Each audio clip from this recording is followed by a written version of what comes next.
अस्सलाम वालेकुम। सियासी मामलात की तरफ नज़र डालें तो एक तरफ पाकिस्तान तहरीक इंसाफ से मुज़ाकरात का अमल है और दूसरी तरफ मौलाना फजल रहमान मदारिस बिल के ऊपर वो नाराज़ और खफा हैं। दोनों से मुज़ाकरात की ज़रूरत है। आज एक तरफ मौलाना फजल रहमान से MQM का एक वफ़द मुलाकात कर रहा था और उनकी सपोर्ट और हमायत में था कि हम मदारिस बिल के ऊपर उस पोजीशन को सपोर्ट करेंगे जो मौलाना फजल रहमान की है, और दूसरी तरफ वलीमा खान और बाकी लोग PMLN की लीडरशिप वो अपनी अपनी पोजीशन को स्ट्रेंथन करने के लिए बयानात दे रहे हैं। सबसे पहले मैं आपको ख्वाजा आसिफ का आज का बयान सुनाता हूँ कि टॉक्स होनी चाहिए तो कैसे होनी चाहिए, दिखाइएगा। तो मुज़ाकरात की कोई बाज़ाब्ता कोई शुरुआत जो है नहीं की गई। ये बातें कि कमेटी बन गई है, कोई रिस्पांस जो है उसी वक्त हो सकता है कि उस सब्सटेंटिव किस्म का इनिशिएटिव लिया जाए। तो रेंजर्स शहीद हुए हैं, जो पुलिस वाले शहीद हुए हैं, उनको किसने मारा है उनकी कंडेमनेशन करे ना। कंडेमनेशन भी जो है उसमें भी इक्विटी होनी चाहिए। ये गन पॉइंट के ऊपर तो मुज़ाकरात नहीं हो सकते कि आप बार बार जो है इस्लामाबाद पे हमला करें। आप सिविल नाफरमानी की आपने बंदूक तानी हुई है। मेरा ख्याल है लेट्स क्रॉस दैट ब्रिज, उसके बाद बातचीत कर लेंगे। तो धमकी से जो है मामलात हल नहीं होते। ख्वाजा साहब के जवाब में हलीमा खान ने दूसरी तरफ से इमरान खान के हवाले से क्या बयान दिया वो भी दिखाइए। इमरान खान ने कहा मुझे मुल्क की फिर भी फिक्र है, मैं थोड़े दिन इंतजार कर लेता हूँ, ये 2 मुतालबात पूरे कर दें हुकूमत, यही कहकर उन्होंने अपने पार्टी वालों को भेजा है। 2 मुतालबात ये पूरे कर ले, नहीं तो इमरान खान ने कहा है कि मैं बड़ी जल्द, अगर ये 2 मुतालबात पूरे नहीं होते तो मैं बिल्कुल रेमिटेंसेस रोकने की कॉल दूंगा। ये आखिरी उनका पैगाम था। उन्होंने फिर से दोहराया है कि अगर ये 2 मुतालबात जुडिशल कमीशन के और जो सारे कैद में बेगुनाह लोग हैं इनको आप नहीं छोड़ेंगे तो मैं बिल्कुल रेमिटेंसेस रोकने की कॉल दे दूंगा। आज जो हमारे साथ पैनल में शुरका हैं, डॉक्टर तारिक फजल चौधरी साहब हैं इस्लामाबाद स्टूडियोज़ में हमारे साथ। डॉक्टर साहब खुश आमदीद आपको प्रोग्राम में। शौकत यूसुफजई साहब हमारे साथ वीडियो लिंक पे ज्वाइन कर रहे हैं। शौकत साहब आपको भी खुश आमदीद। तारिक साहब, बातचीत पाकिस्तान तहरीक इंसाफ से अब शुरू हो जानी चाहिए। 4 रुकनी कमेटी बनी हुई है, तो अभी पिंग पोंग चल रही है कि वो दरख्वास्त पेश करेंगे तो फिर बैठेंगे। बैठे तरीकाकार निकालें आगे। बिस्मिल्लाहिर्रहमानिर्रहीम। मलिक साहब, आपको याद होगा कि जब मैं पिछली दफ़ा आपके प्रोग्राम में आया था, ये तकरीबन हफ्ता पहले की बात है, और वो ग़ालिबन पहला दिन था जब पाकिस्तान तहरीक इंसाफ ने मुज़ाकरात और खुले दिल से और सियासी जमातों से भी और गवर्नमेंट से भी उन्होंने मुज़ाकरात की बात की थी, और मैंने इसे बड़ा खुशाइन करार दिया था, इसे वेलकम किया था, और मैंने ये भी साथ कहा था कि गवर्नमेंट बिल्कुल खुले दिल और खुले जहन के साथ मुज़ाकरात करेगी, हम इसके लिए तैयार हैं, और यही वाहिद रास्ता है। मुज़ाकरात का जो दूसरा नाम है वो है सियासत। सियासत मुज़ाकरात है, मुज़ाकरात सियासत है। तो सियासत के बगैर मुल्क आगे नहीं चल सकता। अगर आपने आगे बढ़ना है और मुज़ाकरात में दुश्वारी क्या है सर? जब आप कहते हैं बात होनी चाहिए, ख्वाजा साहब कहते हैं, राना साहब कहते हैं, मेरे पास लिस्ट लिखी हुई है जिनके आज बयानात हैं, सब कहते हैं बातचीत होनी चाहिए, तो माने क्या है, रुकावट क्या है? नहीं, कोई रुकावट ऐसा नहीं है, लेकिन अब उसके TORs क्या होने, उन्होंने बैठेंगे तो TORs तय करेंगे, हमारे कौन से नाम होने हैं, ये मेरा ख्याल है अगले 1 या 2 दिन में इसकी कोई ना कोई शक्ल ऐसी बन जाएगी कि आप होपफुल हैं कि 1-2 दिन में शक्ल बन जाएगी? मैं कुछ ऐसी बातें जानता हूं कि जिसकी बुनियाद के ऊपर मुझे पूरा यकीन है कि इंशाल्लाह अगले 1-2 दिन में कुछ चीज़ें ऐसी बन जाएंगी। बड़ी खबर है जी, ब्रेकिंग स्टोरी के तौर पर चलाएंगे कि अगले 1-2 रोज़ में पेशरफ्त हो सकती है पाकिस्तान तहरीक इंसाफ। बहुत मस्बत और ठोस पेशरफ्त होगी मुज़ाकरात के हवाले से, क्योंकि दूसरी तरफ से 4 रुकनी कमेटी बनी हुई है, तो आप अगर बनाएं और बैठ जाएं तो फिर आगे का रास्ता तो वो बैठ के डिस्कस जो ख्वाजा आसिफ साहब ने एक बात की है ना, थोड़ी सी उस बात को भी ज़रा मद्देनज़र रखें। हमारे पार्लिमानी लीडर हैं, PMLN के बहुत सीनियर लीडर हैं, वज़ीर दिफा हैं। वो ये है कि अगर आप मुज़ाकरात के लिए आपने बात की है तो फिर उसके साथ जो दूसरा एलिमेंट आ जाता है ना कि कुछ इनके अपने लोग भी दाएं बाएं की बातें करते हैं, और कुछ इमरान खान साहब भी साथ सिविल नाफरमानी की तलवार लटकाई हुई है कि मैं वो भी करूँगा। जो उनके दीगर मुतालबात हैं, सर आँखों पर जब मुज़ाकरात शुरू होंगे जुडिशल कमीशन की भी बात भी आ जाएगी, जो बंदे रिहा करने की बात है। मैं आपको अनोथ ये बात बता रहा हूँ कि आज से कोई 5 या 6 दिन पहले मैं प्राइम मिनिस्टर साहब ने हमें बुलाया, हमारी PM हाउस में मैं था, मेरे साथ दूसरे MNA थे इस्लामाबाद के, और यक निकाती एजेंडा था कि जो लोग गिरफ़्तार हैं उसमें सिर्फ उन लोगों को हमारी दरख्वास्त ये थी कि जो फुटेजेस में हैं तोड़ फोड़ करते हुए या पुलिस पे कोई आंसू गैस चलाते हुए या वॉट पथराव करते हुए, उनके अलावा तमाम लोगों को छोड़ा जाए। और वो कितने लोग हैं जिनको छोड़ा जा सकता है? तकरीबन 500 के करीब है। 500 के करीब ऐसे हैं जिनको छोड़ा जा सकता है। मतलब मैं ये तो नहीं कह सकता छोड़ा जा सकता है, लेकिन तादाद उनकी इतनी है, और ये उसमें हमदर्दी उन लोगों के लिए भी जो ज़ाहिर है जिनका ताल्लुक़ खैबर पख्तूनख्वा से है, और लेकिन उन प्राइम लोगों के मिनिस्टर लिए ये चाहते हैं कि वो 500 के करीब जो लोग हैं जो डायरेक्टली किसी को अटैक में इन्वॉल्व नहीं है उनको रिलीज़ कर दिया जाए। 500 में से सिर्फ उनको रखा जाए जो बरह रास्त किसी हमले जो बरह रास्त किसी हमले में या किसी फसाद में शिरकत में है, वीडियो में है, उसके अलावा बाकी सबको रिहा किया जाए। ये उन्होंने स्टैंडिंग इंस्ट्रक्शन दी वज़ीर दाखिला को। फिर हमारी कोई पौने घंटे की मीटिंग वज़ीर दाखिला से, सेक्रेटरी दाखिला से हुई, और ये स्टैंडिंग इंस्ट्रक्शंस पुलिस को जारी की गई। पुलिस ने मेरे से रब्ता किया, क्योंकि ये जो प्रोपोगेंडा है ना, मैं इसकी भी नफ़ी करता हूँ कि यहाँ पर गिरफ्तारियाँ सिर्फ जो है वो पश्तूनों की हुई हैं या KP के लोगों की हुई हैं। हमारे अपने लोग यहाँ से, कई का ताल्लुक जो है वो हमारी जमात से था, पता नहीं जैसे भी है किस गलतफहमी की बुनियाद पे, किस शवायद की बुनियाद पे उनको गिरफ्तार किया गया। इस्लामाबाद से उनका ताल्लुक है, पंजाब से लोग पकड़े हुए थे, तो हमने फिर ये स्टैंडिंग इंस्ट्रक्शंस जारी करवाई कि लोगों को छोड़ा जाए। क्योंकि ये देखें ना, मामलात मुज़ाकरात की बात तो ये बाद में हुई है PTI की, मैं उससे पहले की बात बता रहा हूँ, क्योंकि हम पॉजिटिविटी की बात कर रहे हैं, मुल्क में इसको मामलात को आगे लेके जाने की बात कर रहे हैं। करने के लिए कुछ कॉन्फिडेंस बिल्डिंग होनी चाहिए। शौकत यूसुफ ज़ई साहब, आपकी जमात से ये जो प्री कंडीशन वाला बयान भी अलीमा ने कहा है कि ये 2 बातें मान लें, नहीं तो फिर वो रिमिटेंसेस रोकने का ऐलान कर देंगे। आपको अब कमेटी बनाई है तो खुले दिल से आगे बढ़े ना, अपने सारी ऑप्शंस मेज पे बैठ के डिस्कस करें। देखिए मलिक साहब, देखिए कमेटी काफी दिनों से बनी है, और 7 नाफरमानी की तारीख का तो इमरान खान पहले ऐलान कर चुके हैं, लेकिन वो क्यों रुका अभी तक? जाहिर है, एक तो जो दुआया तकरीब थी वो 13 को थी, फिर वो चली गई 15 को। तो हमारे ख्याल था कि 15 के बाद हम उसकी खदुखाल, उसके तफसील के जी कैसे होगी, क्या होगा, नस्ल फरमानी।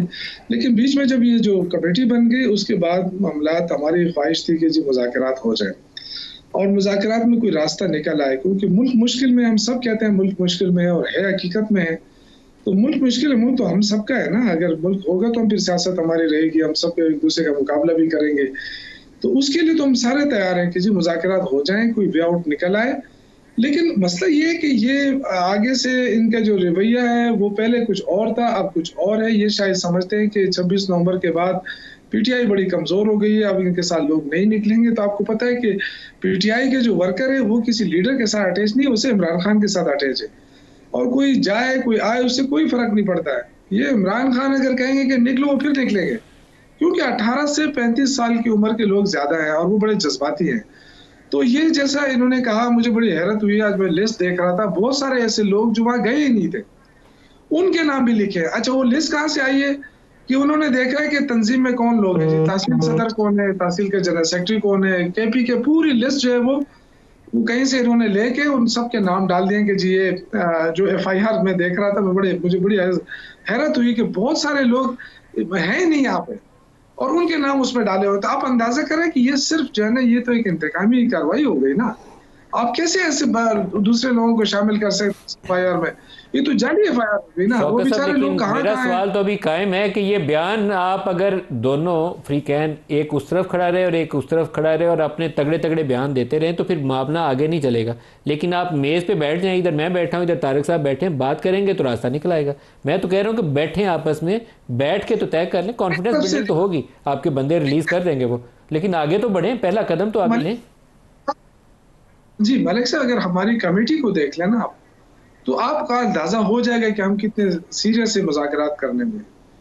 देखिए ना, यही लोग हैं जो सियासी लोग हैं, उमर अयूब साहब हैं, असद कैसर साहब हैं, हामिद रजा साहब हैं, अब्बास साहब, ये वो लोग हैं जो मुज़ाकरात कर भी सकते हैं और मनवा भी सकते हैं। तो मुझे तो बड़ी हैरत हो रही है कि इनकी तरह कोई कहता है कि हमें इत्तला नहीं आई है। भाई साहब, आप भी तो टॉक शो में हमें दावतें देते रहे ना, तो आपको कैसे पता नहीं है कि हमने मुज़ाकरात की कमेटी बनाई है और हम मुज़ाकरात करना चाहते हैं। फिर इसके बाद पार्लियामेंट में तकरीरें हो जाती है, फिर भी ये कहते हैं हमें कोई दावत नहीं मिली। तो दावत हम देंगे कि आप देंगे? पहले तो ये बात तय हो जाए ना कि मुल्क आप चला रहे हैं या हम चला रहे हैं। तो देखिए, मुल्क मुश्किल में है, ये सबको मानना चाहिए, चाहे वो मीडिया में है, चाहे वो पॉलिटिक्स में है, चाहे आम आदमी हो। देखिए, हम कितनी झूठ हम बोल रहे हैं कि जी सिंगल डिजिट में महंगाई आएगी। अब सिंगल डिजिट का आम आदमी को नहीं पता है, वो तो जाता है, वो कहता है भाई अब तेल आप क्यों मुझे महंगा दे रहे हैं, ये दाल क्यों महंगी दे रही है, गवर्नमेंट कह रही है कि महंगाई खत्म हो गई, ये चावल क्यों महंगे हो रहे हैं, किसी को पता ही नहीं। बातचीत के ऊपर ही अब अगर अभी थोड़ा सा फोकस कर लें, बातचीत वाले इशू पे फोकस कर लें। तारिक साहब, आपने कहा कि कुछ ऐसी मुस्बत बातें हो रही हैं जो आपको पता है, अभी मुझे नहीं पता या पाकिस्तानी अवाम को नहीं पता, तो थोड़ा सा अनफोल्ड तो करें ना कि वो अगले 1-2 दिन में क्या ऐसा हो सकता है कि आप इकट्ठे बैठ जाएंगे। देखिए, जो गुफ्तगू हो रही है वो इसी नोयत की हो रही है कि पार्लिमान का फोरम है, इस फोरम के ऊपर जो है गुफ्तगू का आगाज़ हो, यहाँ पे बैठा जाए, कमेटी बना दी जाए, कोई कमेटी बना दी जाए। इससे पहले एक कमेटी जो है वो पार्लिमानी जो पाकिस्तान तहरीक इंसाफ के सीनियर लीडर्स हैं, जिनका नाम अभी शौकत साहब ने लिया है, ये सारे उसमें मौजूद हैं। असद कैसर साहब हैं, उमर अयूब साहब हैं, बैरिस्टर गौर साहब हैं, और उसको हेड खुर्शीद शाह साहब कर रहे हैं। और उसमें न सिर्फ तमाम जमातों के MNAs बल्कि सेनेटर्स भी शामिल हैं। So very high profile committee, parliamentary committee है। तो वो फोरम भी एक ऑलरेडी मौजूद है। और अभी जब ये मुज़ाकरात की बात हुई तो सबसे पहले ये बात हुई कि उसे भी इस एंगल से भी फ़ाल किया जा सकता है कि जो जैसे अभी बात की अलीमा खान साहबा का आपने सुनाया, तो ये सारी बातें वहाँ पे भी रखी जा सकती हैं। मैंने आपको बेगुनाह लोगों के हवाले से बड़ा क्लियरली बता दिया है कि ये बात जो है, इससे पहले हम प्राइम मिनिस्टर से डायरेक्शन ले चुके हैं और उनका शुक्रिया कि उन्होंने बिल्कुल हमारी इस दरख्वास्त पे फौरी ये हुक्म जारी किया कि इन लोगों को, बेगुनाह लोगों को फौरी तौर पर रिहा करें। अब बात यह है कि इनमें कोई ऐसी बात नहीं है कि जिसके ऊपर हुकूमत जो है वो कोई ब्रेक लगा के बैठी हुई है कि जनाब नहीं इस पर तो हमने आगे बढ़ना नहीं है। और फिर जब आप बैठेंगे या इसके अलावा और कोई फोरम जो पार्लियामान से शुरू हो, जो हमारे सीनियर लीडर्स हैं वो बैठ जाएँ। आपके तो ज़ाहिर नाम आए हुए हैं। पाकिस्तान पीपल्स पार्टी ज़ाहिर एक डेमोक्रेटिक पार्टी है, वो तो हमेशा ये बात करते आए हैं हमारे समेत कि जी बातचीत, मुज़ाकरात वाहिद रास्ता है। और आज जो थोड़ी सी शौकत भाई ने बात की है असम्बली के अंदर, थोड़ा जो तकरीरों में कुछ अल्फाज, कुछ ये वो, देखिए ज़ाहिर है सियासी जमातें हैं, उन्होंने कोई सियासत भी करनी होती है, फिर तकारीर की भी नोयत होती है। मैंने एक और प्रोग्राम में भी आज ये बात कही है, अब दोबारा दोहरा देता हूँ। कुछ तकरीरें ऐवान के लिए होती हैं, कुछ पब्लिक के लिए होती हैं, कुछ इमरान खान साहब के लिए होती हैं। तो ऐसा है ना, हमारा भी इसी तरह होता है, दाएं बाएं चीज़ें चल रही होती हैं। मुकर्रर कौन है और मुखातिब कौन है, ये मौका महल देखे, मौका महल देखे, तो इसलिए इसमें अच्छा, दो और भी बयान मैं आपको सुनवा देता हूँ। राना सनाउल्लाह साहब और शेर अफजल पर बात की है, दोनों तरफ आगे बढ़ने की ख्वाहिश है, पता नहीं क्यों कुछ अभी झिझक है या क्या चीज़ है। राना सनाउल्लाह ने क्या कहा, दिखाएगा। अगर आपने ये कमेटी बनाई है और ये कमेटी जो है ये हमारे साथ मुज़ाकरात के लिए है, लेकिन ये आपकी तरफ से तो कभी एक लफ्ज़ नहीं कहा गया आज तक कि जी हमने ये कमेटी बनाई है, ये हुकूमत से या अलाइड पार्टी से मुज़ाकरात करने के लिए कमेटी बनाई है। जो बयान जारी हुआ वो ये था कि जी हमने ये कमेटी बना दी है, जिसका दिल चाहता है वो आगे बात कर ले। पार्लिमानी जमहूरी सिस्टम में जब तक इस हाउस की दोनों तरफ हिज़्ब इख्तिलाफ और हिज़्ब इक़्तिदार आपस में बैठ के डायलॉग नहीं करेंगी, पॉलिटिकल डायलॉग नहीं होगा, ये सिस्टम नहीं चल सकता। शेर अफजल मरवे साहब जो हैं वो भी बातचीत के हक में, दिखाइएगा। खान ने एक कमेटी बनाई हुई है मुज़ाकरात के लिए। क्या आप चाहते हैं कि ये जो मसले हैं पीपल पार्टी से मिलके, MQM से मिलके और तमाम स्टेक होल्डर JUI से मिलके एक कमेटी बना दें और वो कमेटी बैठ जाएं, और अगर वो ये समझते हैं कि ये TORs हैं तो एस्टेब्लिशमेंट से भी बात करें? ये खरी बात है। क्या ये मुमकिन नहीं है कि हम इस ऐवान की कोई कमेटी बना दें? अगर मुल्क की फलाह में, पाकिस्तान में ये जो आग लगी हुई है, इस पे पानी डालने के लिए अगर अपना अना के खोल से कोई निकल सकते हैं, आप यकीन करें मैं अपने हल्के में नहीं जा सकता हूं। तालिबान ने वहां पे कब्जा किया हुआ है और हमारे बहुत सारे अजला में ये सूरत हाल है। शौकत यूसुफ साहब, जो शेर अफजल मरवत की बातें हैं तकरीर की, वो बातें दुरुस्त हैं, और पार्लिमानी कमेटी का जो कंसेप्ट है, तारिक फजल साहब भी उस तरफ इशारा कर रहे हैं, मरवत साहब ने भी वही बात दोहराई है। इसके ऊपर आपकी जमात को आगे आ जाना चाहिए। ये मेरे ख्याल में बेस्ट फोरम होगा। पार्लियामेंट इंडोर्स करे, फिर आपको इस्टेब्लिशमेंट को भी इंगेज करना है तो इंगेज करें।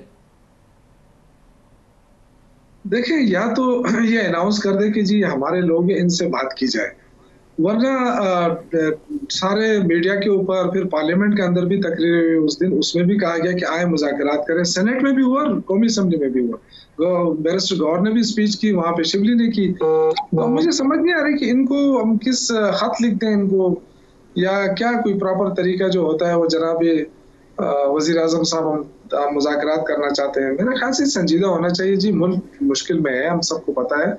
तो मेरे ख्याल से थोड़ा अना जो है ना, इस वक्त अना का इशू नहीं होना चाहिए। मैं तो खुद ये कह रहा हूँ, अगर खुदा ना खास्ता सपोज चलो 2 दिन 3 दिन ये हो सकता है, ये इंतजार हो जाए PTI की तरफ से, अगर 3 दिन बाद हो गया कि अच्छा जी नहीं करना चाहते, ना करें।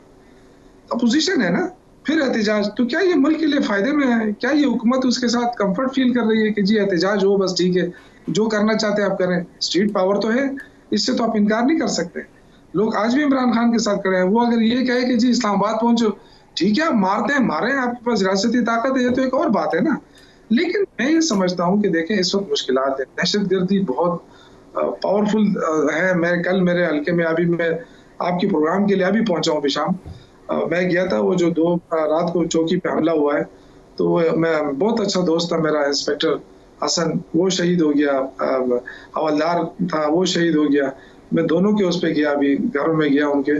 तो देखिए ये ऐसे हालात हैं कि रात को उन्होंने चौकी पे हमला कर दिया, उनको मार दिया और चले गए। तो मैं ये कहना चाहता हूँ कि मुश्किलात हैं और हर जगह है, कोई एक जगह नहीं है। दहशतगर्दी जो है वो इस वक्त इतनी हाई लेवल पे वो पेनिट्रेट कर रही है। मरवत साहब कह रहे हैं वो अपने इलाके में नहीं जा सकते। केपी के कई ऐसे अजला हैं जहां आप शाम के बाद सफ़र नहीं कर सकते। आपने खुद ऐसे वाक़यात का भी तज़किरा कर दिया है। तो असल चैलेंज जिसके ऊपर तवज्जो होनी चाहिए वो मुल्क की दाखिली सलामती है, और इस सियासी कश्मकश से हमें बाहर निकलना पड़ेगा। आपको भी आगे बढ़ना पड़ेगा और हुक्मरानों को भी बढ़ना पड़ेगा। नहीं बढ़ेंगे तो फिर मुल्क का नुकसान है, फ़ायदा नहीं है। शौकत साहब, इसमें दिल बड़े करने पड़ेंगे सारों को। सर मैं बिल्कुल आपके साथ इत्तेफाक करता हूँ कि मैं यही कहना चाहता हूँ कि हमें कोई बता दे कि प्राइम मिनिस्टर से अप्रोच करें, उनको डायरेक्टली कहें कि जी आए मुज़ाकरात करें, किससे कहें बात करें, क्योंकि आप पार्लियामेंट में बात कर लिए और रोजाना टॉक शो मीडिया पे हमें भी तो कोई ऑफिशियली कोई इनकी तरफ से इन्विटेशन तो नहीं आती रही ना। यही टॉक शो में कहते रहे ना कि हम मुज़ाकरात के लिए तैयार है, आ जाए। तो अगर कोई तरीका है, कोई ऑफिस इनका है कि जी इस ऑफिस को आपने बताना है, इन्फॉर्म करना है, तो बता दें। कोई तारड़ साहब के ऑफिस में बताना है तो मैं ये शौकत साहब की बात सही है कि कोई तहरीरी दरखास्त देनी है आपको, स्पीकर चैम्बर में जाके मुलाकात करें और बस आगे काम शुरू करें कमेटी में। नहीं, मैंने आज जैसे आपको अर्ज़ किया है, बात तो उनकी बिल्कुल बजा है कि अब ये वो क्या कहते हैं जनाब के मुर्गी पहले थी अंडा पहले था, उस तरह की सूरत हाल नज़र आ रही है। ये नहीं होनी चाहिए। बहरहाल मैंने जो आपको थोड़ी देर पहले बात बताई है, हमारी अपनी जमात के अंदर जो है ना वो इस तरह की बात हुई है कि हम किस फॉर्मेशन के तहत क्या चीज़ें लेके चलें। और जो पाकिस्तान तहरीक इंसाफ की पॉजिटिविटी है मैं उसे भी अप्रिशिएट करता हूँ कि वो देर आए दुरुस्त आए, कि अगर वो देर से ही आए हैं लेकिन उन्हें भी पता चल गया है कि मामलात जो हैं वो सियासी अंदाज से ही आगे बढ़ेंगे। वो आज भी, बल्कि राना सनाउल्लाह साहब ये तो उनकी तकरीर आपने दिखाई है स्पीकर ऑफिस में, आज स्पीकर से मिलने के लिए कुछ पाकिस्तान तहरीक इंसाफ के कुछ दोस्त आए हुए थे। ज़ाहिर है पार्लियामेंट का बिजनेस है, वो आते हैं, स्पीकर ऑफिस सबके लिए है, कस्टोडियन ऑफ द हाउस है। वहाँ भी राना साहब ने यही बात की जो मैं आपसे कर रहा हूँ। उन्होंने कहा यार हमें 35 साल बाद 36 साल बाद कितने मद्दोजर से गुजरना पड़ा, मुस्लिम लीग नून को, मियां नवाज शरीफ को, शहबाज शरीफ को, लेकिन रास्ता जो है वो सियासत से ही है। वो कोई फसाद, तशद्दुद और मार धाड़, सड़कें बंद करना, शहर बंद करना, ये इससे कभी रास्ता नहीं बनता। और मेरा तो वो फेवरेट डायलॉग है, आपको पता है, मैं बड़े खुलूस से और उससे हमेशा से कहता आ रहा हूँ पिछले 10 महीने जब से गवर्नमेंट है कि 2 महीने में बैठें, 2 साल में बैठें, 10 साल में बैठें, बैठ के ही मामलात आगे चलेंगे। सर आपकी बाज़ का ऐसे बयानात आ जाते हैं, वैसे तो आप कहते हैं कि वो सियासी बयानात है, लेकिन उनसे लगता यह है कि आप सोच रहे हैं कि अभी पाकिस्तान तहरीक इंसाफ दबाव में है तो इनको ह्यूमिलिएट करें। उन्होंने कमेटी बना दिया तो कहें कि जाओ तुम्हारे पास तो मैंडेट ही नहीं है। तो आपको मौके का फ़ायदा उठाना चाहिए, उसके ऊपर कैपिटलाइज करना चाहिए सियासी माहौल को दुरुस्त करने के लिए। मस्कर उड़ाएंगे तो फिर मामला आगे नहीं चलेगा। सब बात यह कि तीसरी दफ़ा हमारी गवर्नमेंट जो है वो मरकज़ में है और मुल्क को चला रही है, निज़ाम को चला रही है। बात यह है कि ये एक संजीदा मामला है। मैं उसको बात ये करना चाह रहा था कि एक संजीदा मामला है। ये तमस्कर उड़ाना या किसी को तंज़ व तज़ीक़ का निशाना बनाना कुछ छोटा आदमी कर सकता है। कभी भी कोई मैच्योर पॉलिटिकल, जो मैं कहूँगा स्टूडेंट ऑफ पॉलिटिक्स भी हो ना, बड़े लीडर को तो छोड़ दें, वो ये नहीं करता। और अभी जो मैं वो उस तरफ जाना नहीं चाह रहा था, शौकत भाई ने जो शुरू में बात की कि समझते हैं जनाब कि 26 नवंबर के बाद हम कमज़ोर हो गए हैं और साइड लाइन या कॉर्नर, ऐसी बात बिल्कुल भी नहीं है। हर पार्टी का अपना एक वजूद है, हर पार्टी की अपनी एक स्ट्रेंथ है, हर पार्टी के अपने चाहने वाले हैं, उसके वर्कर हैं, उसके साथ कुछ वोटर होते हैं, कुछ सपोर्टर होते हैं, ये सारे लोग मिल के एक जमात बनते हैं ना। तो ये कोई तमस्कर उड़ाना या ये बिल्कुल भी ऐसी बात नहीं है। लेकिन मैंने आपको ये बात बताई है कि चूँकि अवान के माहौल में जब थोड़ी गर्मा गर्मी आ जाती है और किसी तरफ से कोई सख्त बात आ जाती है, उसको रिस्पॉन्ड जो है वो कोई दूसरा फ्री कर देता है, लेकिन उसका मतलब बिल्कुल ये नहीं होता कि हम जो है इस सूरत हाल में समझ रहे हैं कि जनाब अब रावी चैन ही चैन लिखता है और इसके बाद जनाब अपोजिशन जो है वो कोई दब गई है, कोई दफन हो गई है और अब जनाब अब अपना घोड़े दबाएं, इस तरह नहीं है। अपोजिशन का एक वजूद है और आज भी अगर आप देखें राना सनाउल्लाह, अगेन मैं तीसरी दफ़ा उनका नाम लिया क्योंकि बड़े मेच्योर पॉलिटिशियन हैं, हमारे वो मेंटोर भी हैं, उन्होंने कितनी ज़बरदस्त बात की। उन्होंने कहा गवर्नमेंट और अपोजिशन ये गाड़ी के दो पहिए हैं, ये मिलेंगे तो गाड़ी आगे चलेगी। अच्छा, मौलाना हनीफ जलंधरी साहब हमारे साथ शामिल हो रहे हैं। मदारिस के ऊपर एक और तनाव वाली कैफियत मौजूद है। हनीफ जलंधरी साहब, बहुत शुक्रिया आप हमारे साथ शामिल हो रहे हैं। कल आपके वफाकुल मदारिस की मीटिंग्स भी हो रही और बड़े बड़े उलमा इकराम, नामवर उलमा इकराम उसमें मौजूद थे। तकी उस्मानी साहब थे, बड़ी बड़ी शख्सियात थी, मुफ्ती मुनीब साहब थे।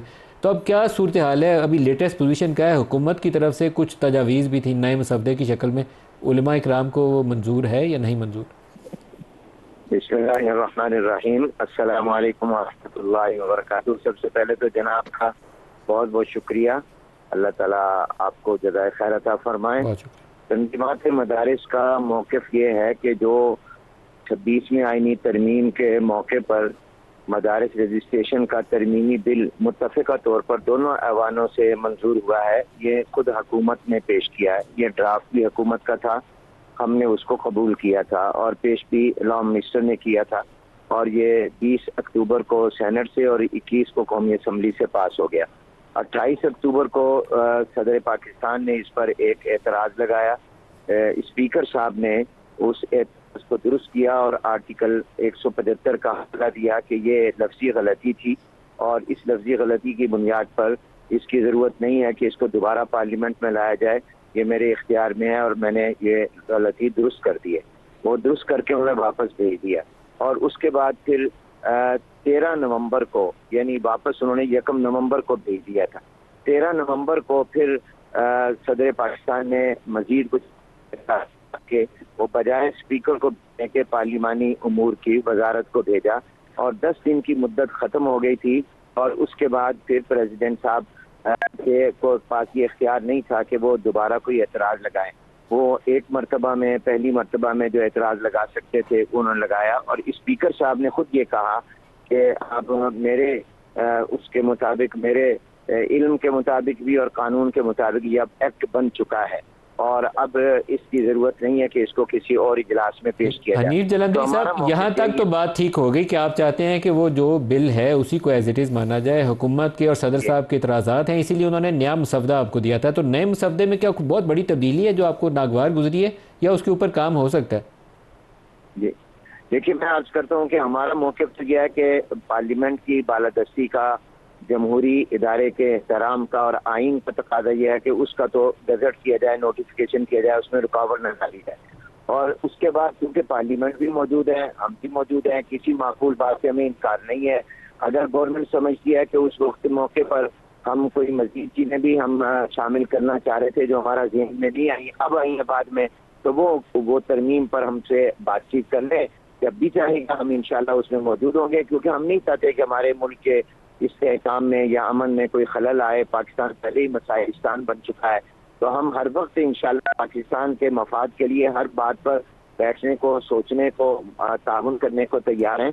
लेकिन एक उसूल के मुताबिक हम नहीं चाहते कि गलत रिवायत कायम हो जाए कि पार्लियामेंट से मंजूर शुदा फैसले जो हैं वो उसके बावजूद उसमें कोई रुकावट गैर कानूनी डाल दी जाए। कोई ऐसी फॉलोअप मीटिंग प्लान है जिसमें इस चीज़ को हतमी शक्ल दी जा सके? कोई हुकूमत के साथ इंगेजमेंट, नेक्स्ट स्टेप क्या होगा? क्योंकि अभी तो आप दोनों एक जगह पे खड़े हो गए ना, हुकूमत चाह रही है कि नया बिल आ जाए, आप कहते हैं इसी को माना जाए, तो नेक्स्ट स्टेप क्या होगा? आपस में कब दोबारा बात करेंगे? मैं अर्ज करता हूँ कि इसमें तो हुकूमत की जिम्मेदारी है। हुकूमत को चाहिए कि वो दानिशमंदी का मुजाहरा करे, वो इस मंजूर शुदा बिल का इसका नोटिफिकेशन कर दे और उसके बाद चाहे तो 2 दिन में, 3 दिन में, जब चाहे वो मीटिंग बुला ले और मीटिंग आकर हमारे साथ मशवरा कर ले और कोई वो मुनासिब तरमीम अगर लाना चाहते हैं तो पार्लियामेंट भी मौजूद है। बगैर नोटिफिकेशन के बाद नहीं करेंगे, जब तक वो नोटिफाई नहीं होता, गजट नोटिफिकेशन जब तक नहीं होता पुराने वाले बिल का, तब तक आप बातचीत नहीं करेंगे? नहीं, बातचीत से हमें कोई इनकार नहीं, बातचीत हो सकती है, लेकिन बातचीत को उस वक्त करें जब पहले वो इसका गजट कर दें, ताकि इसमें कोई रुकावट ना वो डालें। ये एक कानूनी चीज़ है, एक आईनी चीज़ है। इसके अंदर कोई, मैं समझता हूँ कि रुकावट की कोई वजह नहीं है। मौलाना हनीफ जलंधरी साहब, बहुत शुक्रिया आपने हमें ज्वाइन की। बाकी थी हमारे साथ रहिएगा।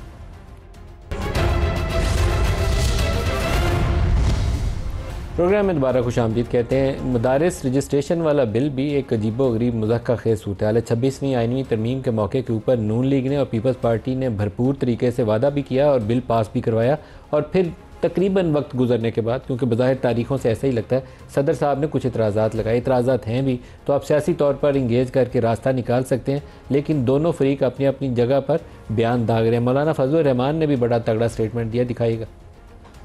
ये जो कहा जाता है जॉइंट सेशन बुलाया जाएगा और अमेंडेड जो है वहाँ से, कोई अमेंडेड हम कबूल नहीं करेंगे। हालात खामखा बिगाड़ की तरफ न ले जाएं। अगर इससे आगे पीछे मामला गया तो यकीनन फिर ऐवान नहीं, मैदान में फैसले होंगे। क्योंकि एक्ट बन चुका है, लिहाजा एक्ट बनने के बाद तरमीम इस वक्त तो नहीं हो सकती। बाद में अगर कोई तजवीज़ आ गई तो हम बात कर सकते हो। पार्लियामेंट की इज्जत करो खुदा के लिए, रिवायात को खराब मत करो, आइन को खराब मत करो। आप आज नहीं 100 साल तक भी रजिस्ट्रेशन न करें और न करें, खुदा की कसम दीजिए मदरसा जिंदा रहेगा, बरकरार रहेगा।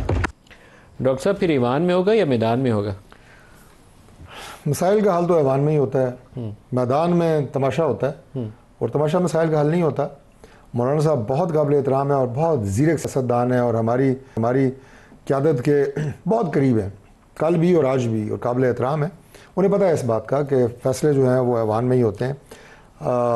बाकी उन्होंने अच्छी आज खूबसूरत तकारीर की, तकरीर हुई मौलाना साहब के बाद। फिर फंस कहाँ गया ये बता दें, मैं अभी तक समझ नहीं सका। 3-4 रोज़ हो गए। 1860 का सोसाइटी एक्ट आपने अमेंड किया, रजामंदी से अमेंड किया। गुजारिश ये है कि मौलाना साहब, मैं दोबारा कहूँगा कि हमारे लिए बहुत काबिल एहतराम है, लेकिन जो वज़ीर कानून है उन्होंने जो बात की है, मैं अचानक वज़ीर कानून को अब क्यों याद है, पहले क्यों नहीं याद है? नहीं, मैं अर्ज़ करता हूँ ना, अब दोनों में फ़र्क क्या आ गया। फ़र्क ये है कि मौलाना साहब का नुक्ता ये है जो आपने तकरीर बताई कि ये बिल चूँकि पास हो चुका है, वेरी राइटली ही सेड, ऐसा ही है, असेंबली से पास हुआ, सेनेट से पास हुआ, सदर साहब के पास गया, और बकौल उनके है कि अब उसमें पहले एक एतराज़ आया, सदर साहब ने वो लगाया, फिर दूसरा नहीं लगा सकते थे, स्पीकर ने कह दिया गया अब ये टाइम ख़त्म हो गया है और अब इसे एक्ट बंद, तो अब इसका गज़ट नोटिफिकेशन करें और इसे ख़त्म करें।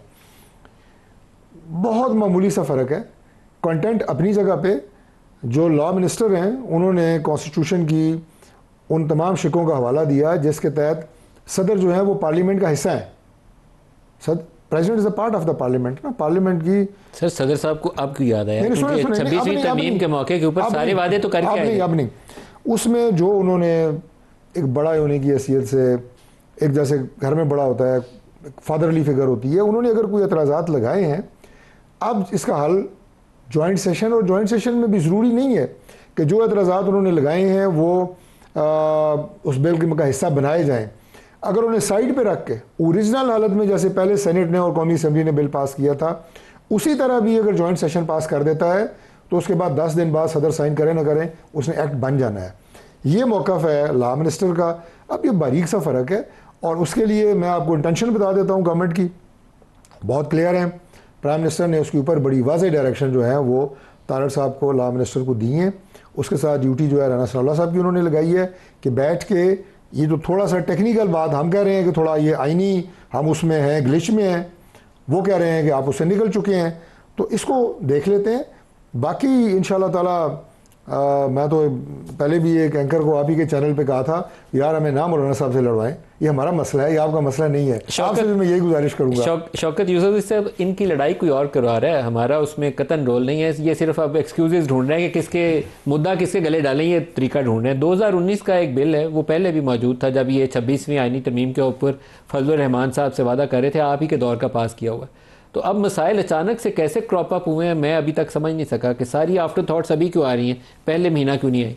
शौकत साहब, ये इन्होंने वो जो पानी साकित हो जाता है ना, तो इन्होंने एक पत्थर फेंका है, अब ये देख रहे हैं कि उसकी कितनी किरणें बनती है। ये मेरे ख्याल से मौलाना को इन्होंने छेड़ दिया, लेकिन मौलाना को मैं अगेन कहूंगा, वो बड़े आप जीरक सियासतदान समझे जाते हैं। वो कैसे धोखे में आ गए, वो कहते हैं ये फ्रॉड हुआ है मेरे साथ। तो भाई आपके साथ फ्रॉड तो नहीं हो सकता, आपके साथ फ्रॉड कैसे हुआ और किसने किया? क्योंकि आप तो पहले भी इन्होंने बना दिया था, उसको पीडीएम का चेयरमैन बना दिया था सदर, तो फिर उसके बाद वो नाराज हो गए कि जी मेरे साथ धोखा हुआ है। अभी फिर आपके साथ तो सारी जिंदगी आपके साथ आप धोखे ही खाते रहेंगे। तो मेरे ख्याल से इतनी बड़ी चीज नहीं थी, लेकिन ये जो उलमा को तकसीम करने की जो कोशिश हो रही है ना, ये मैं नहीं समझता कि कोई अच्छी बात है। मदारिस और उलमा ये सारे काबिल एहतराम है हमारे लिए। सियासत अपनी जगह, सियासत ठीक है, एक मौलाना फजल रहमान साहब की जमात सियासत करे, लेकिन बहुत सारे ऐसे मदारिस हैं जिनका सियासत से कोई वास्ता नहीं है। तो ये बड़ी अजीब सी बात मुझे लग रही है कि कौमी असम्बली ने पास कर दिया, सेनेट ने पास कर दिया, आप कहते जी मुश्तरका इजलास बुला के मामले को हल करेंगे। भाई आपने हल करना है, अगर आपने मुश्तरका इजलास में भी वही चीज पेश करनी है तो फिर तो बता दें, तो यही हो गया ना। अगर नहीं करनी है तो ये भी बता दें कि जी वो सदर साहब नहीं कर रहे। अब ये अच्छा है कि वफादरली फिगर भी बन गया, अल्हम्दुलिल्लाह, ये भी अच्छी बात है। कम अज कम तारिक इंसाफ के मुकाबले में ये तो फायदा पाकिस्तान को। तो मैं समझता हूँ कि ये उलमा को हुकूमत की तरफ से अभी ना ही है, हुकूमत की तरफ से अभी हाँ नहीं है, लेकिन इनका रास्ता आगे क्या होगा वो भी अभी क्लियर नहीं। अभी सिर्फ मौलाना साहब को अच्छी बातों से बहलाने की कोशिश हो रही है। एक सेगमेंट में ब्रेक करीब आ रही है। शौकत यूसुफ साहब आपका भी और डॉक्टर तारिक फजल चौधरी साहब आपका भी शुक्रिया। हम ब्रेक से वापसी पे आए तो मिफ्ता इस्माइल साहब हमें ज्वाइन कर रहे हैं। मिफ्ता इस्माइल साहब की तरफ जाएंगे। 944 million dollar current account surplus है पहले 5 माह का। इंटरेस्ट रेट भी 13% पे आ गया और जो इन्फ्लेशन है वो 4.9%, जो 6.5 साल की कम तरीन सतह है उसके ऊपर आई है। क्या मिफ्ता इस्माइल साहब, आपको वेलकम कर रहा हूँ प्रोग्राम में, ये एक वेलकम सिग्नल है टर्न अराउंड का या एक छोटा सा एक स्पेस मिला है हमें, अभी बहुत खुश नहीं होना चाहिए? जी बहुत शुक्रिया आपका नदीम भाई। ये एक खुशाइन बात है कि पाकिस्तान में शरह सूद कम हुआ है और अफरात ज़र कम हुआ है। जो लोग ये कहते हैं कि महंगाई कम हुई है वो शायद ये बात नहीं समझते कि महंगाई कम नहीं हुई, जिस रफ्तार से महंगाई बढ़ रही थी उस रफ्तार की तेज़ी में कमी आई है, उस रफ्तार में कमी आई है। तो जो चीज़ें पिछले साल 25% से महंगी हो रही थी वो इस साल कम महंगी होंगी, लेकिन महंगी ज़रूर हो जाएंगी। साथ साथ हमारी क़ुव्वत ख़रीद नहीं बढ़ रही, तो हमारे लिए वो चीज़ें ख़रीदना और मुश्किल हो गई है। जो दाल 160 रुपए की थी पिछले साल और 200 रुपए की हुई थी वो अब 225 की हो जाएगी, तो वो मज़ीद हमारी पहुंच से बाहर हो जाएगी। दूसरी जो ख़बर आपने दी है कि जारी खसारा बेहतर हो गया है और बल्कि इसमें सरप्लस हो गया है, और ये पहली मरतबा हुआ है शायद 2015 के बाद। तो उस पर उसके अंदर ज़रा सा देखें कि क्यों हुआ है, तो पता चली कि 4% आपकी बरामदात बढ़ी हैं, जो कि मेरे ख़्याल से बड़ी खुशाइन बात है कि बरामदात बढ़ी हैं। लेकिन ज़ाहिर है कि हुकूमत का अपना टारगेट ये है कि वो 15-20% बरामदात बढ़ाना चाहते हैं सालाना तौर पर, क्योंकि वो 4-5 सालों में एक्सपोर्ट्स को डबल करना चाहते हैं। तो उनको 18% की ग्रोथ चाहिए और इनको 4% की मिली है। दूसरी तरफ हमारा दरामदात कम हुई है 7% से, वो ज़ाहिर है कि अच्छी बात नहीं है। इसका मतलब है कि मशीनरी पाकिस्तान में इंपोर्ट नहीं हो रही, केमिकल्स पाकिस्तान में इंपोर्ट नहीं हो रहे, इतनी मैन्युफैक्चर्ड इंटरमीडिएट्स इंपोर्ट नहीं हो रहे कि जिसको हम फिर री एक्सपोर्ट करें। तो वो एक तशवीशनाक बात है। और फिर उसके बाद जो रेमिटेंस बढ़े हैं मेरे ख्याल से 18-20%, वो भी एक आई गेस अच्छी बात है, विच शोज़ के यहाँ से पाकिस्तानी बाहर जा रहे हैं और पैसे भेज रहे हैं।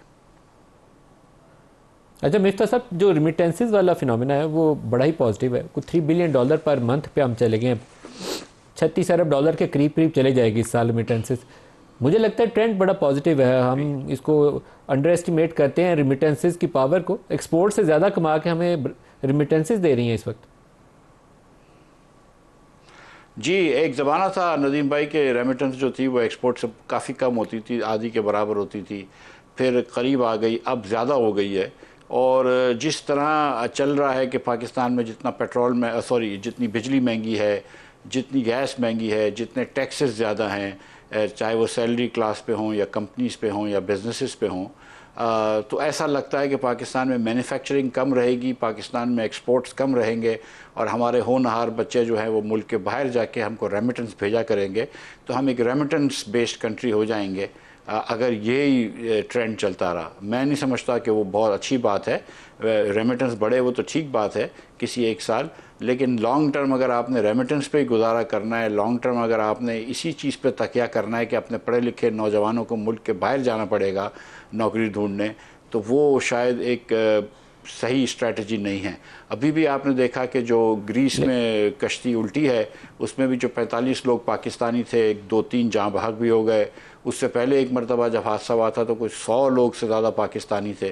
तो एक लिहाज से देखा जाए तो ये शर्म की बात भी है कि जहाँ पे भी इलीगल माइग्रेशन भी हो रही होती है, लीबिया से ग्रीस भी हो रही है, तो उसमें ज़्यादातर पाकिस्तानी है।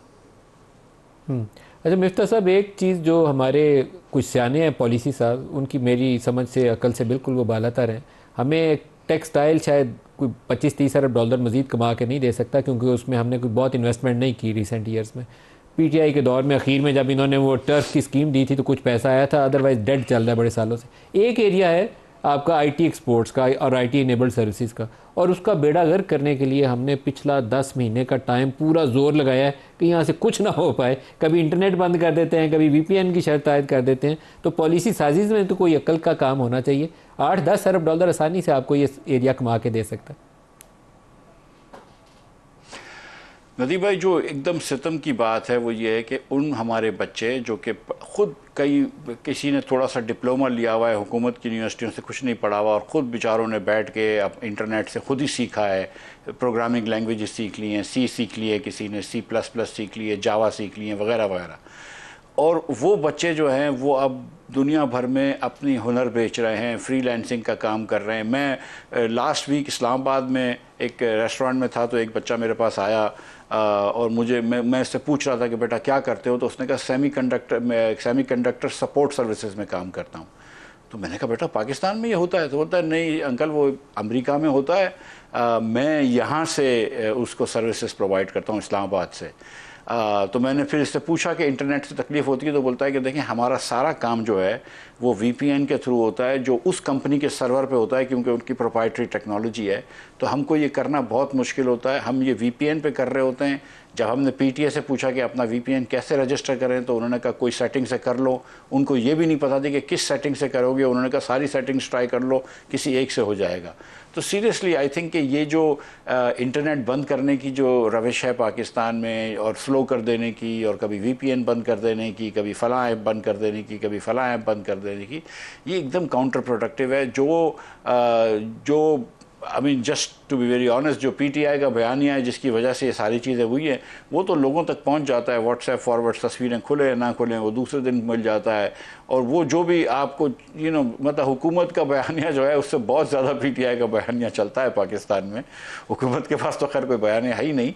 तो मैं समझता हूँ कि अगर फेक इन्फॉर्मेशन है तो उसको करेक्ट इन्फॉर्मेशन से आप काउंटर करें, अगर गलत इन्फॉर्मेशन है तो सही इन्फॉर्मेशन से काउंटर करें। ये इन्फॉर्मेशन बंद करना आज के दौर में ये मुनासिब नहीं है, और इससे हमारे ये जो बच्चे जिनको हम नौकरी नहीं दे सके, जो पाकिस्तान में बैठ के बेचारे वीज़ा भी नहीं ले सकते, और जिसको बहरहाल अपने हुनर की वजह से नौकरी मिली, अगर उनकी रोज़ी रोटी के पीछे भी हम पड़ जाएँ तो बहुत ज़्यादती है। सर, अभी जो हमारे रिज़र्व्स हैं कोई 12 अरब डॉलर के करीब रिज़र्व्स हैं, और उसके अंदर पिछले कई महीनों से हम मुसलसल इंटरबैंक से बाइंग भी करते रहे हैं। मेरे पास एग्जैक्ट फिगर नहीं है, शायद आप उसके ऊपर कुछ रोशनी डाल सकें।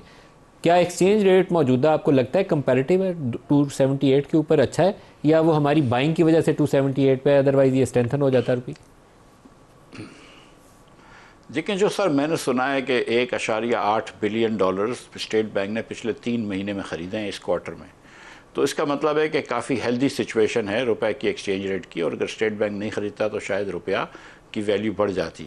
लेकिन स्टेट बैंक को ये ख़रीदना ज़रूरी है, क्योंकि हमको इस वक्त कर्ज़ नहीं मिल रहा, तो हमको अपने जो रेमिटेंसेस जो पेमेंट्स करने के लिए ख़रीदना ज़रूरी है। तो जो पिछली गलतियां हमने करी थी उसकी वजह से अब हमको ये डॉलर्स की ज़रूरत तो है। एक्सचेंज रेट पे नदीम भाई मैं फिर ही गुजारिश करता हूँ कि मुझको या किसी साहब को नहीं पता होता कि रेट सही क्या है। जो मार्केट का रेट होता है वो रेट होना चाहिए, और अगर मार्केट में ये रेट है स्टेट बैंक के ख़रीदने के बाद भी, तो ये रेट ठीक है, इससे हमारी ज़रूरत पूरी हो रही हैं। हमको जो इंपोर्ट करना है वो इंपोर्ट हो रहा है, हम जो एक्सपोर्ट कर सकते हैं वो एक्सपोर्ट हो रहा है, और जो हमको कर्ज़ हमने लिए हुए हमको वापस करने हैं वो वापस हो रहे हैं। अगर हम आज ये नहीं ख़रीद रहे होते तो हो सकता है कि रुपया थोड़ा सा बढ़ जाता, चीज़ें थोड़ी सी और सस्ती हो जाती, लेकिन उससे फिर एक्सपोर्ट कम हो जाता, इंपोर्ट बढ़ जाता। क्योंकि हमने वो पिछले दौर में कर्ज़ ले लिया है, तो अब हमारे पास ये इजाज़त नहीं है कि हम थोड़ा इंपोर्ट बढ़ाएं। तो मेरे ख्याल से जो मार्केट का फ़ैसला है वो ठीक है। फ्रेंडली कंट्रीज से हमारी बड़ी आस उम्मीद थी। किसी ज़माने में तो $100 अरब की बहुत ही हम बड़ी बड़ी फिगर बताते थे। सऊदी अरब से इन्वेस्टमेंट की आस है, कतर से इन्वेस्टमेंट की आस है, UAE से पैसे की उम्मीद है। इसी तरीके से अब आज़रबाईजान से भी सोचा जा रहा है कि वो भी आएगा, ऑयल एंड गैस में इन्वेस्ट करेगा। मटीरियलाइज नहीं होता, पॉजिटिव स्टेटमेंट्स आती हैं, आगे नहीं चलता। आपको वजूहात क्या नज़र आती हैं? सर, इस मुल्क में पाकिस्तान में बिजली की कीमत पूरे खित्ते में सबसे ज़्यादा है, और जितने भी हम पल्ला ममालिक हैं या तुमसे हमसे अमीर ममालिक हैं उनसे भी ज़्यादा है। थाईलैंड से हम आगे महंगी बिजली है, इंडोनेशिया से महंगी बिजली है, साउथ अफ्रीका से महंगी बिजली है, वियतनाम से महंगी बिजली है, केन्या से महंगी बिजली है, और साउथ अफ्रीका से महंगी बिजली है, और हिंदुस्तान, बांग्लादेश और श्रीलंका से तो है ही। इसी तरह गैस जो है थाईलैंड के अलावा तमाम ममालिक से महंगी है। तो हमारी यूटिलिटी सबसे महंगी है। पाकिस्तान में कंपनीज़ के ऊपर 59% टैक्स है जो वो डिविडेंड अपने आप को देती हैं, और इसमें अभी मैंने वर्कर्स वेलफेयर फ़ंड नहीं लगाया। पाकिस्तान के अंदर रेड टेप है, पाकिस्तान में लैंड महंगा है, पाकिस्तान में परमिशंस महंगी हैं। तो मुझे ये बतलाइए कि कोई सऊदी अरब का या UAE का या XYZ किसी भी मुल्क का इन्वेस्टर जब पाकिस्तान में या दुनिया भर में इन्वेस्ट कर सकता है तो वो पाकिस्तान क्यों आएगा? इसीलिए आज तक हमको ये सोचना चाहिए कि $1 का इन्वेस्टमेंट पाकिस्तान में नहीं आया है जो पाकिस्तान से कुछ बनवा के दुनिया में भेजे, चाहे वो जूते हों, पतलून हो, ये लोकल इन्वेस्टर्स इन्वेस्ट करते हैं, कोई बाहर से नहीं आता है। जो कि बांग्लादेश में होता है कि कोरियन इन्वेस्टर्स बांग्लादेश में चले गए, बांग्लादेश वियतनाम में होता है कि Korean investors, Japanese investors Vietnam में चले गए, जापानीज़ इन्वेस्टर्स मलेशिया में चले गए, दुनिया भर के इन्वेस्टर्स इंडिया में जाते हैं। हमारे यहाँ कोई नहीं आता क्योंकि हमारी चीज़ें बड़ी महंगी हैं। तो और दूसरा ये कि ये गलत तकिया हमने करा हुआ है। पाकिस्तान में एनुअली पिछले 15 साल से आप देख लीजिए औसतन $2 बिलियन का फॉरेन इन्वेस्टमेंट आता है, और औसतन पाकिस्तानी जो है वो $45 बिलियन का इन्वेस्ट करते हैं। तो हमको $45 बिलियन जो इन्वेस्ट कर रहा है पाकिस्तानी, उसके लिए चीज़ें आसान करनी चाहिए, और कोशिश ये नहीं करनी चाहिए कि फ़लाँ मुल्क से हम जाके बोलेंगे यार शेख साहब प्लीज़ हमारे यहाँ इन्वेस्ट कर दें। कोशिश ये करनी चाहिए कि हमारे मुल्क के हकीकी हालात इतने बेहतर हो जाएं कि ख़ुद जो लोग हैं, चाहे वो सऊदी अरब से हों या जर्मनी से हों या अर्जेंटीना से हों, ख़ुद ये महसूस करें कि पाकिस्तान में इन्वेस्टमेंट करोगे तो 4 पैसे कमाओगे। यहाँ पे ये सूरत हाल नहीं है। आप देख लीजिए कि जो कंपनियाँ हैं, चाहे वो शेल हो, वो छोड़ के गई है, कितनी दवाइयों की कंपनियाँ चले गई हैं, अद्वियात की कंपनियाँ, दीगर ऑयल एक्सप्लोरेशन कंपनियाँ सारी चले गई हैं। तो जब कंपनियाँ छोड़ के जा रही हैं तो नई कंपनी क्यों आएगी? मेरी समझ से बाहर है। तो हमको ये वाला जो है ये रेड हेरिंग चेस ही नहीं करना चाहिए। एक जाते जाते आपसे FBR के ऊपर भी पूछ लूँ सवाल। इतने टैक्स लाद दिए हमने, जहाँ जहाँ सैलरी क्लास को भी काटा जा सकता था काट लिया, हर एरिया के ऊपर हमने बोझ डाल दिया। अभी भी शॉर्टफॉल है, हालांकि इस तमाम अरसे में इन्फ्लेशन भी ठीक ठाक थी पाकिस्तान में, लेकिन फिर भी अभी शॉर्टफॉल है। क्यों? सर, एक महदूद तबका है जिसके ऊपर आप टैक्स लगाते हैं। आप नौकरी पेशा लोगों के ऊपर, अर्बन वर्कर्स के ऊपर टैक्स लगाते हैं, मिडिल क्लास अर्बन वर्कर्स, 50,000 रुपये से ज़्यादा तनख्वाह वाला। आप टैक्स लगाते हैं बिजनेसेस के ऊपर और अर्बन उसके ऊपर क्लास। आप 1000 गज़ की अराज़ी किसी के पास हो, 1000 एकड़ की अराज़ी हो, ज़रा ही आप टैक्स नहीं लगाते। आपके पास अरबों की प्रॉपर्टी हो शहरों के अंदर, सूबों के अंदर, आप उनके ऊपर टैक्स नहीं लगाते। तो एक तो आपने टैक्स का जो निज़ाम है वो बड़ा नैरो रखा हुआ है, और आपके पास हॉरिजॉन्टल इक्विटी नहीं है कि बराबर के लोग बराबर टैक्स दें, ना आपके पास वर्टिकल इक्विटी है। तो आपने टैक्स निज़ाम ही ऐसा नहीं है कि जिससे आप बहुत ज़्यादा टैक्स ले सकें। जब तक आप टैक्स लॉस को सिंप्लीफाई नहीं करेंगे, रेट्स को जी मिफ्ता साहब, आप अपनी कॉल सुनिए, मेरे पास वैसे भी सेगमेंट का वक्त करीब आ रहा है। मिफ्ता इस्माइल साहब, साबिक वज़ीर और अवाम पाकिस्तान पार्टी के रहनुमा, आज के प्रोग्राम से इतना ही इजाज़त दीजिए। अल्लाह हाफ़िज़।